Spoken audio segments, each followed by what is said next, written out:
শুক্রবার মমতা বন্দ্যোপাধ্যায়ের ধর্ণা, এসআইআর এর নাম বাদের প্রতিবাদে ধর্ণা মমতা বন্দ্যোপাধ্যায়ের। ধর্মতলায় মেট্রো চ্যানেলে ধর্ণা তৃণমূল নেত্রীর। শুক্রবার মমতা বন্দ্যোপাধ্যায়ের ধর্ণা, এসআইআর এর নাম বাদের প্রতিবাদে ধর্ণা মমতা বন্দ্যোপাধ্যায়ের।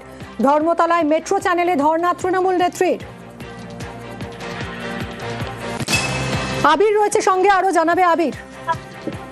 দেখো, বন্দ্যোপাধ্যায় আগামী 6 তারিখ থেকে এসপ্ল্যানেড ইস্টে, অর্থাৎ যেখানে তুমি জানো যে সিঙ্গুর আন্দোলনের সময় মমতা বন্দ্যোপাধ্যায় অনশন কর্মসূচি করেছিলেন, ঠিক একই জায়গাতে তিনি ধর্ণা অবস্থানে বসতে চলেছেন। দুপুর 2টো থেকে এই ধর্ণা অবস্থান কর্মসূচি মমতা বন্দ্যোপাধ্যায় শুরু করবেন এবং পার্শ্ববর্তী যে সমস্ত জেলাগুলি রয়েছেন সেখানকার যারা তৃণমূল কংগ্রেসের নেতা কর্মী বিধায়ক সাংসদ রয়েছেন তাদের প্রত্যেককে সেখানে উপস্থিত থাকতে বলা হয়েছে। দূরের যে সমস্ত জেলাগুলি রয়েছে তারাও ধাপে ধাপে যদি মনে করেন এসআইআর এর কাজ বাদ দিয়ে তারা যোগ দিতে পারবেন, তাদেরকে যোগ দেওয়ার জন্য দলের তরফ থেকে নির্দেশও দেওয়া হয়েছে। আজকে এই প্রায় 40 মিনিট সময় ধরে বিভিন্ন যে তথ্যের যে গড়মিলের প্রসঙ্গ, যেটা নির্বাচন কমিশনের নোটিফিকেশনের পূর্ববর্তী সময় এবং গতকাল তারা যখন যে তথ্যগুলি প্রকাশ করেছেন সেই গড়মিলের প্রসঙ্গের কথা অভিষেক বন্দ্যোপাধ্যায় উল্লেখ করছিলেন। সেই প্রসঙ্গের ক্ষেত্রে দাঁড়িয়ে তারা বলেছেন যে তারা গোটা বিষয়কে নিয়ে তারা যেমন সুপ্রিম কোর্টের দৃষ্টি আকর্ষণ করতে চলেছেন, একই সঙ্গে রাজনৈতিকভাবে মানুষের কাছে তারা পৌঁছতে চান এবং তারই ফলশ্রুতিতে মমতা বন্দ্যোপাধ্যায়ের এই ধর্ণা অবস্থান কর্মসূচি আগামী 6 তারিখ দুপুর 2টো থেকে শুরু হতে চলেছে। একই সঙ্গে তিনি মনে করিয়ে দিয়েছেন ওই দিনকেই মমতা বন্দ্যোপাধ্যায় তার পরবর্তী কর্মসূচি সেটাও তিনি ঘোষণা করে দেবেন। অর্থাৎ তৃণমূল কংগ্রেস এসআইআর এর ইস্যু এখনো পর্যন্ত বহু মানুষের নাম যেহেতু আন্ডার অ্যাডজুডিকেশনের মধ্যে রয়েছে এবং বহু মানুষ যারা রয়েছেন তাদের নাম যারা জীবিত কিন্তু তাদেরকে মৃত বলে দেখানো হচ্ছে, এরকম বুড়ি বুড়ি অভিযোগ আসছে। এই সমস্ত মানুষজনদেরকে ভোট দিতে দেওয়া হচ্ছে না বা ভোট না দিতে দেওয়ার জন্য বিষয় এই ধরনের আচরণ করা হচ্ছে, এমনই অভিযোগ তৃণমূল কংগ্রেস আনছে। তারই পরিপ্রেক্ষিতে মমতা বন্দ্যোপাধ্যায় তার এই রাজনৈতিক কর্মসূচি শুরু করতে চলেছেন 6 তারিখ দুপুর 2টো থেকে এসপ্ল্যানেডে।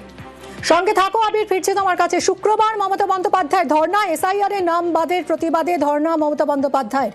ধর্মতলার মেট্রো চ্যানেলে ধর্ণা তৃণমূল নেত্রী। এই নিয়ে কি বলেছেন অভিষেক বন্দ্যোপাধ্যায় শুনবো। এগুলো আমরা সর্বোচ্চ আদালতের কাছেও তুলবো, আমরা আমাদের মতো আইনতেও লড়বো, আর আমরা এই নিয়ে মাঠেও নামবো। 6 তারিখ মেট্রো চ্যানেলে মমতা বন্দ্যোপাধ্যায় নিজে এই নিয়ে প্রতিবাদ কর্মসূচি নিয়েছে, তিনি অবস্থান বিক্ষোভ এবং ধর্নায় দুপুর 2টো থেকে নিজে বসবেন, তারপরে পরবর্তী কর্মসূচি তিনি অ্যানাউন্স করবেন। শুক্রবার মমতা বন্দ্যোপাধ্যায় ধর্নায় বসবেন, ঠিক যেখানে তিনি সিঙ্গুর আন্দোলনের সময় অনশন কর্মসূচি করেছিলেন ঠিক সেখানেই শুক্রবার দুপুর 2টো থেকে অনশন কর্মসূচি করবেন, ধর্নায় বসবেন মমতা বন্দ্যোপাধ্যায়। এসআইআর এর নাম বাদের প্রতিবাদে ধর্না মমতা বন্দ্যোপাধ্যায়। কথা বলবো আবিরের সঙ্গে কথা বলবো। আবির, দেখো, তুমি জানো যে মমতা বন্দ্যোপাধ্যায় বরাবরই রাস্তাতে নেমে আন্দোলন করতে পছন্দ করেন এবং এসআইআর এর মতো ইস্যুর ক্ষেত্রে যখন প্রক্রিয়া শুরু হয়েছিল, এটা বিভিন্ন সময় তাদের অভিযোগ ছিল যে বিরোধী দলের নেতা নেত্রীরা যেভাবে নাম দেওয়ার প্রসঙ্গের কথা বারবার ধরে তুলছিলেন, তারা সেই প্রসঙ্গ নিয়ে যখন মানুষের কাছে তাদের বার্তা দিচ্ছিলেন তখনও তৃণমূলের বক্তব্য ছিল যে একটা আতঙ্ক তৈরি করে দেওয়ার চেষ্টা করা হচ্ছে। তাদের বক্তব্য তারা কোথাও গিয়ে এসআইআর এর বিরোধিতা করছেন না, কিন্তু যে প্রক্রিয়া বা যে সময়সীমার মধ্যে নিয়ে যাওয়া হচ্ছে তারা সেই প্রসঙ্গে বারবার নজরদারির কথা বলছেন। এবং এই যে গত কয়েক মাস ধরে এসআইআর এর বিভিন্ন কাজ হয়েছে, বিবি পার্সন হিসাবে সওয়াল পর্যন্ত করতে তার করা মামলাতে, এবং দিল্লিতে পর্যন্ত তিনি গোটা বিষয় নিয়ে ছুটে গিয়েছেন, জ্ঞানেশ কুমারের সঙ্গে তিনি গিয়ে দেখা করেছেন। একই রকম ছবি অভিষেকের ক্ষেত্রেও দেখতে পাওয়া গিয়েছে। কিন্তু সাম্প্রতিক সময় অন্তত গতকালকের পর তৃণমূল কংগ্রেস মনে করছে যে কোথাও গিয়ে আগে থেকে টার্গেট সেট করে দেওয়া হয়েছিল এবং আজকে ওই সাংবাদিক সম্মেলনে আমরা দেখলাম যে একাধিক বিজেপি নেতার ভিডিও তাদের বার্তা দেখানো হয় এবং সেখানে তারা বারবার ধরে যে সংখ্যার কথাগুলি বলেছিলেন তার উপরে তৃণমূল কংগ্রেস জোর দিচ্ছে এবং তাদের বক্তব্য এই যে 1,20,20,00,000 1,25,00,000 ব্যক্তির কথা দেখিয়ে দেওয়া হচ্ছে, এই টার্গেট আগে থেকে সেট করা।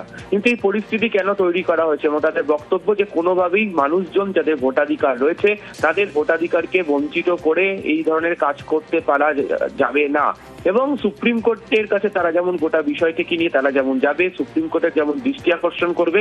এবং এই মমতা বন্দ্যোপাধ্যায়ের যখন ধর্ণাবস্থান কর্মসূচির কথা অভিষেক বন্দ্যোপাধ্যায় ঘোষণা করছিলেন তার কিছুক্ষণ আগে তিনি একই সঙ্গে তিনি উল্লেখ করেছেন যে মুখ্য নির্বাচনী কমিশনার জ্ঞানেশ কুমার তিনি তার বিরুদ্ধে বরঞ্চ সুপ্রিম কোর্টে যান, অর্থাৎ অভিষেকের কথা তিনি নিজে উল্লেখ করে বলেছেন যে বেশি চালাকি করতে গেলে তাকে এক্সপোজ করে দেওয়া হবে এবং যা প্রমাণ আছে তাদের কাছে তারা সেটা সামনে নিয়ে নিয়ে আসবেন। অর্থাৎ এই গোটা ইস্যু নিয়ে তৃণমূল কংগ্রেস একেবারে কোমর বেঁধে ময়দানে নামতে চলেছে। একদিকে হচ্ছে আদালতের কাছে তারা যাবেন, আদালতের দৃষ্টি আকর্ষণ করে গোটা প্রসঙ্গকে নিয়ে তারা আইনি সওয়াল বা লড়াইয়ের জায়গাতে তারা নিয়ে যাবেন। আর অন্যদিকে মমতা বন্দ্যোপাধ্যায় তিনি যেহেতু ধর্ণা অবস্থানে বসতে চলেছেন এবং সেখান থেকে আরো একাধিক কর্মসূচি তিনি ঘোষণা করতে চলেছেন এবং সূত্রের খবর গোটা রাজ্য জুড়ে একই সঙ্গে ঠিক বড় কর্মসূচি সেদিনকে ঘোষণা হবে। তারও একটা ছবি নির্বাচনের মুখে দাঁড়িয়ে প্রচারের ক্ষেত্রে তৃণমূল কংগ্রেসের অন্যতম বড় ইস্যু হয়ে দাঁড়াতে চলেছে। এবং কিছুক্ষণ আগেই তৃণমূল কংগ্রেসের তরফ থেকে যে বিভিন্ন ব্যাখ্যা দেওয়া হচ্ছিল সেখানে তারা বলছেন যে মহিলাদের নাম, সংখ্যালঘুদের নাম, এসসিদের নাম বাদ দেওয়া হচ্ছে এবং তার কারণ ব্যাখ্যা করতে গিয়ে একাধিক বিধানসভার উদাহরণ পর্যন্ত তারা তুলে ধরেছেন মালদা, মুর্শিদাবাদের। সেখানে যত সংখ্যক মানুষ ভোটার রয়েছেন তার থেকে 70 থেকে 80% মানুষের নাম এখনো পর্যন্ত বিবেচনাধীন অবস্থাতে রেখে দেওয়া হয়েছে। তাহলে কি অবস্থাতে সেখানে ভোট করতে পারা যাবে? অধিকাংশ মানুষের তো তাহলে সেখানে তাদের যে মতবাদ, তাদের যে রাজনৈতিক দলকে তারা সমর্থন করবেন বা তারা তাদের ইচ্ছা প্রকাশ করে ভোট দেবেন সেটি তো তাহলে বাধাপ্রাপ্ত হচ্ছে। তাহলে কি করে এই অবস্থাতে নির্বাচন করানো হচ্ছে সেই প্রসঙ্গের কথা তুলেছেন। কিন্তু আবারও বলছি, শুরুতেই যে মমতা বন্দ্যোপাধ্যায় রাস্তায় নেমে আন্দোলন করতে পছন্দ করেন এবং এফআইআর এর ইস্যু নিয়ে প্রথম দিকেই তারা রাস্তাতে নেমেছেন। মাঠে একাধিকবার তাদেরকে রাস্তাতে এই বিষয়ে আন্দোলন করতে দেখতে পাওয়া গিয়েছে। বিভিন্ন সভা সমিতিতেও তারা গোটা বিষয়টিকে নিয়ে তারা আন্দোলন করেছেন। এবার এই গোটা বিষয়কে একেবারে ফের মানুষের কাছে তারা নিয়ে যাওয়ার জন্য সিদ্ধান্ত নিয়েছেন এবং আগামী 6 তারিখ দুপুর 2টার সময় সেই কারণেই মমতা বন্দ্যোপাধ্যায় এই এসআইআর এর যে বর্তমান যে ইস্যু, যেভাবে মানুষের নাম এখনো পর্যন্ত বিবেচনাধীন রেখে দেওয়া হয়েছে, মানুষকে হেনস্থার সম্মুখীন হতে হচ্ছে, সেই প্রসঙ্গকে নিয়ে তিনি ধর্ণা অবস্থানে বসতে চলেছেন। ধন্যবাদ আবির। আর এই নিয়ে কি বলেছেন অভিষেক বন্দ্যোপাধ্যায় শুনবো। এগুলো আমরা সর্বোচ্চ আদালতের কাছেও তুলবো, আমরা আমাদের মতো আইনতও লড়বো, আর আমরা এই নিয়ে মাঠেও নামবো। 6 তারিখ মেট্রো চ্যানেলে মমতা বন্দ্যোপাধ্যায় নিজে এই নিয়ে প্রতিবাদ কর্মসূচি নিয়েছে। তিনি অবস্থান বিক্ষোভ এবং ধর্নায় দুপুর 2টো থেকে নিজে বসবেন। তারপরে পরবর্তী কর্মসূচি তিনি অ্যানাউন্স করবেন।